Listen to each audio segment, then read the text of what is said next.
Castrer et tuer Justin Bieber avec un sécateur, c'est l'atroce complot mis en place en 2012 par un criminel psychopathe américain pour se venger de son idole. On te raconte cette incroyable affaire dans Do Not Cross.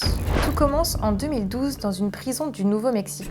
Dana Martin, 45 ans, y est incarcérée, condamnée à 989 années de prison pour avoir et tué une jeune fille de 15 ans en 2000. Dans sa cellule, l'homme développe une obsession pour le moins particulière.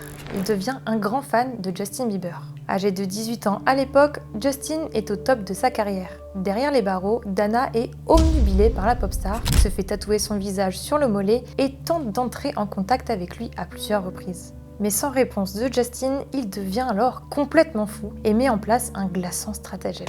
Depuis sa cellule, il contacte deux connaissances à l'extérieur de la prison et les mandate pour tuer 4 personnes. Les à gages engagés sont Mark Stake, 41 ans, ancien détenu fraîchement libéré, et son neveu, Tanner Rowan, 23 ans, originaire d'Albuquerque au Nouveau-Mexique. Ils ont pour mission de d'abord supprimer 2 connaissances de Dana Martin, puis son idole incontestée Justin Bieber et son garde du corps. Le plan est prévu pour novembre 2012 lors d'un déplacement du chanteur à New York pour un concert. Le psychopathe veut se faire un nom envieux de la célébrité de Justin, marquer l'histoire et surtout se venger de la star qui l'ignore. Il choisit, toujours à distance, un mode opératoire, une signature pour marquer le coup. Il demande à ses complices que Justin soit kidnappé, séquestré, étranglé avec une cravate en cachemire et enfin castré avec un sécateur.